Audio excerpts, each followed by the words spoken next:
Good morning साथियों। पीछे वाली जो क्लासें थी उसके अंदर हमने आदिकाल है उस आदिकाल के बारे में अच्छे से अध्ययन कर लिया है और आज इस क्लास के अंदर हम आदिकाल से संबंधित जितने भी जो क्वेश्चन थे, जो हमने हर टॉपिक के बाद में जो हमारी क्लास खत्म हुई है उसके बाद में हमने रिवीजन किया, उस सारे जो क्वेश्चन है उन क्वेश्चनों का एक बार फिर से हम रिवीजन करेंगे। तो हमारा जो आदिकाल है उस आदिकाल का पूरा रिवीजन है वो एक साथ हो जाएगा।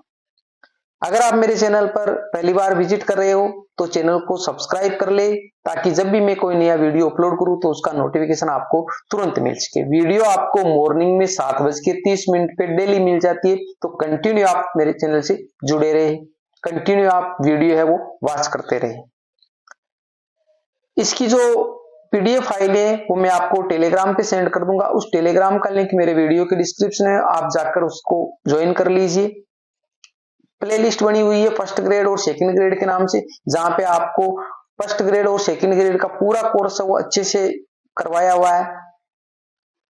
इसके अलावा किसी भी प्रकार का आपको डाउट, कंफ्यूजन, कोई क्वेश्चन आपका होता है तो आप कमेंट कर सकते हो। बिना समय गंवाए हम शुरुआत करते हैं आज की क्लास की। तो देखिए, आदिकालीन कवियों का रिवीजन, यानी जो आदिकाल से संबंधित जितने भी जो कवि थे उन कवियों से संबंधित जितने भी जो क्वेश्चन बनते हैं वो सारे क्वेश्चन यहाँ पर हम देखेंगे। तो जहां से हमारे हिंदी साहित्य की शुरुआत होती है वहां से जो शुरुआत होकर जो पूरा जो है वो आदिकाल के अंदर जो सारा जो मैटर था वो हमने अच्छे से कवर किया है। पहला जो हमारा क्वेश्चन है वो है, हिंदी साहित्य का प्रथम इतिहास लेखक कौन है? यानी हिंदी साहित्य का प्रथम इतिहास लेखक, जहां से हिंदी साहित्य इतिहास लेखन की परंपरा की शुरुआत हुई थी, तो वो गारसादे तासी है। गारसादे तासी है। इसको हम जल्दी में कर लेंगे, ज्यादा टाइम नहीं खराब करेंगे, क्योंकि पीछे हमने इसका रिवीजन अच्छे से किया है। पहले तो हम जैसे टॉपिक हमारा खत्म होता है फिर हम उन क्वेश्चनों का रिवीजन करते हैं, फिर जो पूरा टॉपिक खत्म हो जाता है तो फिर हम उसका एक साथ करते हैं। और अब कहने का मतलब ये चौथी बार हम रिवीजन कर रहे हैं, ठीक है। 2 नंबर का क्वेश्चन है, गारसादे तासी द्वारा रचित ग्रंथ का क्या नाम है? यानी जो सर्वप्रथम जो लिखा गया था वो था इस्तवार दे ला लिटरेचर एंदुई हिंदुस्तानी, और ये हमारा फ्रेंच भाषा में था। कौन सी भाषा में था? फ्रेंच भाषा में। 3 नंबर का क्वेश्चन है, गारसादे तोसी द्वारा रचित ग्रंथ में कुल कितने कवि थे? तो इसके अंदर 738 कवियों का वर्णन हमारे को देखने को मिलता है। गारसादे तोसी द्वारा रचित ग्रंथ को आचार्य रामचंद्र शुक्ल ने किस नाम से पुकारा है? तो गारसादे तोसी द्वारा रचित जो ग्रंथ है उसको आचार्य रामचंद्र शुक्ल ने वर्त संग्रह कहकर पुकारा है, वर्त संग्रह। 5 नंबर का क्वेश्चन है, गारसादे तोसी द्वारा रचित ग्रंथ का हिंदी अनुवाद किसने किया है? तो इसका हिंदी अनुवाद डॉक्टर लक्ष्मी सागर वारसेन ने किया है। यानी जो हिंदी अनुवाद है वो डॉक्टर लक्ष्मी सागर वारसेन ने किया है। और इसका जो प्रकाशन है वो कब हुआ था? 1952 में, 1952 ईस्वी में हुआ था। आगे देखिए, हमारा जो गारसादे तोसी है उन्होंने जो ग्रंथ लिखा था वो 1839 ईस्वी में लिखा था, ठीक है। और इसका जो दूसरा संस्करण है वो 1847 ईस्वी में आया था। बाकी जो इन्होंने जो हिंदी अनुवाद किया उस हिंदी अनुवाद है वो 1952 में आया, ठीक है। तो अलग अलग तारीखें इसको आपको अच्छे से याद रखनी है। 6 नंबर का हमारा क्वेश्चन है, शिव सिंह सेंगर द्वारा रचित ग्रंथ का प्रकाशन वर्ष है? तो शिव सिंह सेंगर है वो 1883 ईस्वी में प्रकाशित है। हिंदी भाषा में प्रकाशित प्रथम इतिहास ग्रंथ का क्या नाम है? तो वो है शिव सिंह सरोज, जो शिव सिंह सेंगर द्वारा रचित है। आगे देखिए, 8 नंबर का हमारा क्वेश्चन है, शिव सिंह सेंगर ने हिंदी का प्रथम कवि किसे माना है? तो शिव सिंह सेंगर ने हिंदी का प्रथम कवि पुष्प या पुंड कवि को माना है। 9 नंबर का क्वेश्चन है, शिव सिंह सेंगर द्वारा रचित ग्रंथ में कुल कितने कवियों को शामिल किया गया है? तो इसके अंदर 1003 कवि है, यानी 738 कवि है वो गारसादे तोसी ने लिए थे, और जो शिव सिंह सेंगर है उन्होंने 1003 कवियों का वर्णन अपने ग्रंथ में लिखा है। 10 नंबर का क्वेश्चन है, हिंदी साहित्य इतिहास का दूसरा लेखक किसे माना जाता है? तो वो शिव सिंह सेंगर है, क्योंकि प्रथम है वो गारसादे तासी है, दूसरे शिव सिंह सेंगर है। प्रथम है वो फ्रेंच भाषा में था और दूसरे वो हिंदी भाषा में था।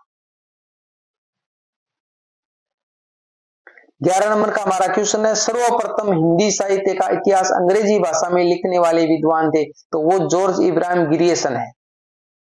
12 नंबर का क्वेश्चन है, जॉर्ज ग्रियर्सन द्वारा लिखे गए हिंदी साहित्य इतिहास को रामचंद्र शुक्ल ने किस नाम से पुकारा है? तो बड़ा वर्त संग्रह। यानी पहले वाले जो हमने देखा है उसको आचार्य रामचंद्र शुक्ल ने क्या कहा? वर्त संग्रह कहा, और इसको बड़ा वर्त संग्रह कहा है। 13 नंबर का क्वेश्चन है, भक्ति काल को सर्वप्रथम श्रवण काल किस विद्वान ने कहा है? तो भक्ति काल को सर्वप्रथम श्रवण काल है वो जॉर्ज ग्रियर्सन ने कहा है, जॉर्ज ग्रियर्सन ने। 14 नंबर का हमारा क्वेश्चन है, जॉर्ज ग्रियर्सन द्वारा लिखे गए इतिहास ग्रंथ का क्या नाम है? The modern vernacular literature of Hindustan, और ये अंग्रेजी भाषा में लिखा गया है। 15 नंबर का क्वेश्चन है, जॉर्ज ग्रियर्सन द्वारा लिखित इतिहास ग्रंथ का प्रकाशन वर्ष है 1888 ईस्वी, 1888 ईस्वी। 16 नंबर का हमारा क्वेश्चन है, मिस्र बंधुओं में कौन कौन शामिल है? तो मैंने अच्छे से आपको जिस टाइम पढ़ाया मिस्र बंधुओं के बारे में अच्छे से बताया, श्याम बिहारी मिश्र, सुखदेव बिहारी मिश्र और गणेश बिहारी मिश्र, यानी 3 है जो मिस्र बंधुओं में शामिल है। 17 नंबर का क्वेश्चन है, मिस्र बंधुओं द्वारा प्रकाशित ग्रंथ का क्या नाम है? तो मिस्र बंधुओं ने लिखा मिस्र बंधु विनोद। आगे 18 नंबर का हमारा क्वेश्चन है, मिस्र बंधुओं द्वारा प्रकाशित ग्रंथ के दूसरे भाग का प्रकाशन वर्ष है 1913 ईस्वी, यानी 1913 और 1934 2 तारीख है। इसके 4 भाग प्रकाशित है, तो जो प्रथम भाग, द्वितीय भाग और तृतीय भाग है वो 1913 में, और जो चतुर्थ भाग है वो अकेला 1934 में। तो अच्छे से आपको ध्यान रखना, 3 भाग है वो 1913 में ही है। 19 नंबर का क्वेश्चन है, मिस्र बंधुओं द्वारा प्रकाशित ग्रंथ को आचार्य रामचंद्र शुक्ल ने किस नाम से पुकारा है? तो बड़ा भारी कवि वर्त संग्रह। तो एक हो गया वर्त संग्रह, एक हो गया बड़ा वर्त संग्रह, एक हो गया बड़ा भारी कवि वर्त संग्रह, तीनों को अलग अलग आपको याद रखना है।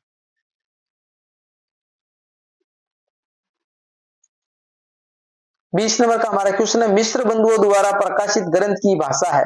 तो वो हिंदी भाषा, यानी मिस्र बंधुओं ने हिंदी भाषा में लिखा है, और हमारे जो शिव सिंह सेंगर है उन्होंने भी हिंदी भाषा में लिखा है। 21 नंबर का क्वेश्चन है, आचार्य रामचंद्र शुक्ल द्वारा प्रकाशित इतिहास ग्रंथ का प्रकाशन वर्ष है? तो आचार्य रामचंद्र शुक्ल के द्वारा प्रकाशित जो ग्रंथ है वो 1929 ईस्वी में प्रकाशित है। 22 नंबर का हमारा क्वेश्चन है, आचार्य रामचंद्र शुक्ल द्वारा प्रकाशित चिंतामणि के कितने भाग है? तो आचार्य रामचंद्र शुक्ल ने जो चिंतामणि जो एक लिखी है उसके 4 भाग है, और ये क्या है? एक निबंध है। क्या है? निबंध है। 23 नंबर का क्वेश्चन देखिए, रामचंद्र शुक्ल ने आदिकाल का क्या नामकरण किया है? तो वीरगाथा काल, यानी आचार्य रामचंद्र शुक्ल ने, जो हम आदिकाल, भक्ति काल, रीति काल, आधुनिक काल इस प्रकार पढ़ेंगे, तो आचार्य रामचंद्र शुक्ल ने जो आदिकाल है उसका नाम वीरगाथा काल रखा, और ये कई बार पूछा गया मोस्ट क्वेश्चन है। 24 नंबर का क्वेश्चन है, आचार्य रामचंद्र शुक्ल ने रीतिकाल की समय सीमा मानी है, यानी 1700 विक्रमी से लेकर 1900 विक्रमी, यानी 1050 विक्रमी से इन्होंने जो हमारे आदिकाल की शुरुआत की है, जिसको इन्होंने नाम दिया वीरगाथा काल। ठीक है, इसमें जो भक्ति काल है उसकी, रीति काल है उसकी जो समय सीमा 1700 से लेकर 1900 विक्रमी माना। मैंने अच्छे से हिंदी साहित्य का इतिहास पढ़ाया, तो इसका जो काल विभाजन है आपको अच्छे से बताया। अगर आप मेरे चैनल से नियमित जुड़े हुए तो आपको अच्छे से पता होगा। 25 नंबर का क्वेश्चन है, आचार्य रामचंद्र शुक्ल ने अपने इतिहास ग्रंथ में कितने कवियों को या लेखकों को शामिल किया है? तो 1000 कवि या लेखकों को शामिल किया है। 26 नंबर का हमारा क्वेश्चन है, आचार्य रामचंद्र शुक्ल के सबसे बड़े आलोचक कौन माने जाते हैं? तो सबसे बड़े आलोचक है वो हजारी प्रसाद द्विवेदी माने जाते हैं। 27 नंबर, हजारी प्रसाद द्विवेदी की मृत्यु कब हुई थी? 1979 ईस्वी में, और जो इनका जन्म है वो 1907 ईस्वी में हुआ था, 1907 ईस्वी। 28 नंबर का हमारा क्वेश्चन है, हिंदी साहित्य का आदिकाल किसकी रचना है? तो हिंदी साहित्य का आदिकाल है वो हजारी प्रसाद द्विवेदी की रचना है। आगे देखिए 29 नंबर का हमारा क्वेश्चन है, आदिकाल को अत्यधिक विरोधों एवं व्याख्यातों का युग किसने कहा है? तो ये बात है हजारी प्रसाद द्विवेदी ने कही है, और ये जो परिभाषाएं मैं बता रहा हूं ये मोस्ट आपको अच्छे से याद करनी है। 30 नंबर है, हजारी प्रसाद द्विवेदी ने आधुनिक काल की समय सीमा मानी है, तो 1800 ईस्वी से लेकर 1952 ईस्वी से हजारी प्रसाद द्विवेदी ने जो काल का विभाजन किया उसको भी मैंने अच्छे से आपको बताया, और मैंने कई बार ये जिक्र किया है कि जो जिनका मैंने काल विभाजन आपको बताया उनको आपको अच्छे से याद करना है, ये एग्जाम में अक्सर पूछते हैं। 31 नंबर का हमारा क्वेश्चन है, डॉक्टर नगेंद्र द्वारा रचित इतिहास ग्रंथ का क्या नाम है? तो हिंदी साहित्य का वर्ध इतिहास 1973 ईस्वी में प्रकाशित है, 1973 ईस्वी। 32 नंबर का क्वेश्चन है, डॉक्टर नगेंद्र ने आदिकाल की समय सीमा मानी है? तो 7वीं शताब्दी के मध्य से लेकर 14वीं शताब्दी के मध्य तक है वो आदिकाल की समय सीमा मानी है डॉक्टर नगेंद्र। 33 नंबर का हमारा क्वेश्चन है, डॉक्टर नगेंद्र का जन्म कब हुआ था? 1915 ईस्वी में डॉक्टर नगेंद्र का जन्म हुआ था। 34 नंबर का हमारा क्वेश्चन है, डॉक्टर नगेंद्र द्वारा रचित इतिहास ग्रंथ कितने भागों में प्रकाशित हुआ था? तो ये 10 भागों में प्रकाशित हुआ था। 35 नंबर का क्वेश्चन है, रीति काव्य की भूमिका किसकी रचना है? डॉक्टर नगेंद्र की रचना है। इसको मैं जल्दी जल्दी इसलिए बता रहा हूं कि एक बार हमारा रिवीजन हो जाए, ज्यादा हमारा टाइम भी खराब ना हो, क्योंकि पीछे हमने इसका अच्छे से अध्ययन किया है। 36 नंबर का हमारा क्वेश्चन है, डॉक्टर रामकुमार वर्मा का जन्म कब हुआ था? तो 15 सितंबर 1905 ईस्वी को डॉक्टर रामकुमार वर्मा का जन्म हुआ था। 37 नंबर का हमारा क्वेश्चन है, डॉक्टर रामकुमार वर्मा द्वारा रचित हिंदी साहित्य ग्रंथ का क्या नाम है? तो डॉक्टर रामकुमार वर्मा ने जो ग्रंथ लिखा उसका नाम है हिंदी साहित्य का आलोचनात्मक इतिहास, और ये 1938 ईस्वी में प्रकाशित है। 38 नंबर का क्वेश्चन है, डॉक्टर रामकुमार वर्मा ने आदिकाल को किस नाम से पुकारा है? तो संधि चारण काल, और इन्होंने 750 विक्रमी से जो हमारे संधि काल की शुरुआत कर दी थी। 39 नंबर का हमारा क्वेश्चन है, भक्ति काल की निर्गुण ज्ञानाश्रयी शाखा को संत काव्य किस विद्वान ने कहा है? तो डॉक्टर रामकुमार वर्मा, यानी जो निर्गुण ज्ञानाश्रयी शाखा है उसको संत काव्य कहा है, और जो प्रेमाश्रयी शाखा है उसको सूफी काव्य कहा है। डॉक्टर रामकुमार वर्मा ने उसको क्या कहा है? सूफी काव्य। तो ये भी आपको ध्यान में रखना है। 40 नंबर का क्वेश्चन है, डॉक्टर रामकुमार वर्मा द्वारा रचित हिंदी साहित्य का इतिहास ग्रंथ कब प्रकाशित हुआ था? तो डॉक्टर रामकुमार वर्मा वो 1938 में प्रकाशित हुआ था, मैंने ऊपर आपको बता दिया है, आगे देखिए। ये रहा 1938 ईस्वी। 41 नंबर का हमारा क्वेश्चन है, आदिकाल को जय काव्य काल नाम किसने दिया है? तो डॉक्टर रमा शुक्र रसाल ने दिया है। 42 नंबर का क्वेश्चन है, डॉक्टर गणपति चंद्र गुप्त द्वारा प्रकाशित ग्रंथ का क्या नाम है? तो गणपति चंद्र गुप्त का नाम है, जो ग्रंथ है वो है हिंदी साहित्य का वैज्ञानिक इतिहास, और 1965 ईस्वी में प्रकाशित है, 1965 में। 43 नंबर का हमारा क्वेश्चन है, शालिभद्र सूरी को हिंदी साहित्य का पहला कवि किसने माना है? तो गणपति चंद्र गुप्त ने शालिभद्र सूरी उसको हिंदी साहित्य का जो पहला है वो कवि माना है। 44 नंबर का हमारा क्वेश्चन है, हिंदी कोविद रत्नमाला ग्रंथ के लेखक कौन है? बाबू श्याम सुंदर दास। 45 नंबर का क्वेश्चन है, रमा शुक्ल रसाल ने रीति काल को क्या नाम दिया है? कलाकाल नाम दिया है। 46 नंबर का क्वेश्चन है, गारसादे तोशी द्वारा लिखित इतिहास ग्रंथ का हिंदी अनुवाद किसने किया था? हमने ऊपर चर्चा कर ली है, डॉक्टर लक्ष्मी सागर वारसियान ने। 46 नंबर का हमारा क्वेश्चन है, गारसादे तोशी द्वारा लिखित इतिहास ग्रंथ का हिंदी प्रकाशन किस वर्ष किया गया था? 1952। इसके बारे में भी हमने चर्चा कर ली है। 48 नंबर का हमारा क्वेश्चन है, जॉर्ज गिरिसन द्वारा लिखित हिंदी साहित्य का इतिहास का हिंदी अनुवाद किसने किया? तो डॉक्टर किशोरीलाल गुप्त ने किया है। जॉर्ज गिरिसन द्वारा लिखित इतिहास ग्रंथ का हिंदी प्रकाशन किस वर्ष में किया गया था? 1957 ईस्वी में। 50 नंबर का हमारा क्वेश्चन है, बाबू श्याम सुंदर दास द्वारा लिखित हिंदी कोविद रत्नमाला का द्वितीय प्रकाशन कब हुआ था? तो 1914 ईस्वी में। आगे देखिए। 51 नंबर का हमारा क्वेश्चन है, कर्नल टोड ने पृथ्वीराज रासो को किस तरह का ग्रंथ माना है? तो प्रमाणिक। मैंने आपको बताया, एक होता है अप्रमाणिक, एक होता है हमारा अर्ध प्रमाणिक, और एक होता है प्रमाणिक। इनके बारे में मैंने आपको सूत्र बताया इनका कि प्रमाणिक, अप्रमाणिक, अर्ध प्रमाणिक किस प्रकार हम इसको याद करते हैं। जो अप्रमाणिक है उसके बारे में मैंने आपको बताया था, कविराम बुल्लर देवी मोती जी, इस प्रकार का सूत्र बताया था, कविराम बुल्लर देवी मोती जी। और जो अर्ध प्रमाणिक है उसका बताया था मुनि प्रसाद चटर्जी नाहटा, और प्रमाणिक का बताया था कर्नल श्याम मोहन मिश्र जोनग। इस प्रकार सूत्र बताया उसके अंदर आ रहा है, तो कर्नल जो टोर्ड है उसने इसको प्रमाणिक माना है। आगे हमारा 52 नंबर का क्वेश्चन है, डॉक्टर दशरथ शर्मा ने मूल रासों में कितने छंदों को स्वीकार किया? 1300 छंदों को स्वीकार किया गया है। पूरे में जो 16,506 इस प्रकार जो माने गए हैं। 53 नंबर का हमारा क्वेश्चन है, पृथ्वीराज रासो का नायक कहां का शासक था? तो अजमेर का था। पृथ्वीराज रासो का प्रधान रस है तो वीर व श्रृंगार रस है। 55 नंबर का हमारा क्वेश्चन, पृथ्वीराज रासो ग्रंथ किस शैली में लिखा गया? तो ये पिंगल शैली, मैंने आपको बताया था पृथ्वी में प्यारा पिंगल में भी प्यारा, तो पिंगल शैली में ही। पिंगल शैली के बारे में आपको बता दिया, राजस्थानी के साथ में ब्रज भाषा जुड़ती है तो पिंगल शैली होती है, राजस्थानी के साथ में अपभ्रंश भाषा जुड़ती है तो डिंगल शैली होती है। 56 नंबर का हमारा क्वेश्चन है, नरपति नाले द्वारा लिखित ग्रंथ का क्या नाम है? तो नरपति नाले ने विसल देव रासो लिखा है। 57 नंबर का क्वेश्चन है, विसल देव रासो में कुल कितने छंद है? तो 128 छंद है। 58 नंबर का क्वेश्चन है, हिंदी में सर्वप्रथम 12 मासा वर्णन किस ग्रंथ में मिलता है? तो वो विसल देव रासो में मिलता है। 59 नंबर का हमारा क्वेश्चन है, विसल देव रासो की नायिका कहां की रहने वाली थी? तो वो मालवा की रहने वाली थी। नाम क्या था? राजमती। राजमती।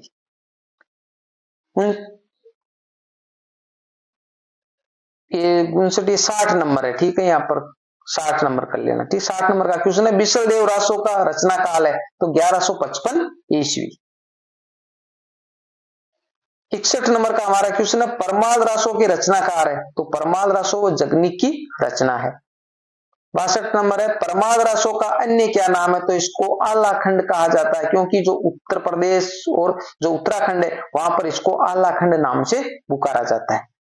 63 नंबर का क्वेश्चन है, परमाल रासो का सर्वप्रथम प्रकाशन चार्ल्स इलियट ने किस वर्ष में करवाया था? तो 1865 ईस्वी में करवाया था। 64 नंबर का हमारा क्वेश्चन है, परमाल रासो को किस ऋतु में सर्वाधिक गाया जाता है? तो इसको वर्षा ऋतु में गाया जाता है, और वर्षा ऋतु में भी जो श्रावण और जो आषाढ़ का जो महीना होता है उसके अंदर ज्यादा गाया जाता है।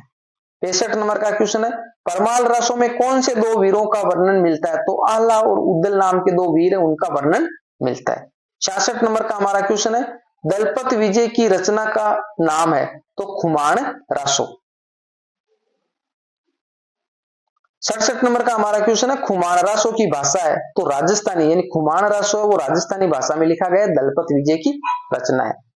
68 नंबर का हमारा क्वेश्चन है, आचार्य रामचंद्र शुक्ल ने खुमान रासो का समय माना है? तो 9वीं शताब्दी माना है, यानी जो खुमान रासो वो 9वीं शताब्दी में रचित रचना है। फिर हमारा 69 नंबर का क्वेश्चन है, खुमान रासो में कुल कितने छंद है? तो इसके अंदर 5000 छंद है।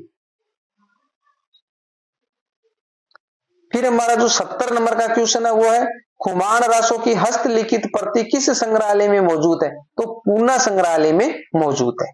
तो इस क्लास के अंदर हमने 70 क्वेश्चन देखे, अगली जो क्लास होगी उसके अंदर 70 के लगभग क्वेश्चन है वो और देखेंगे, ठीक है।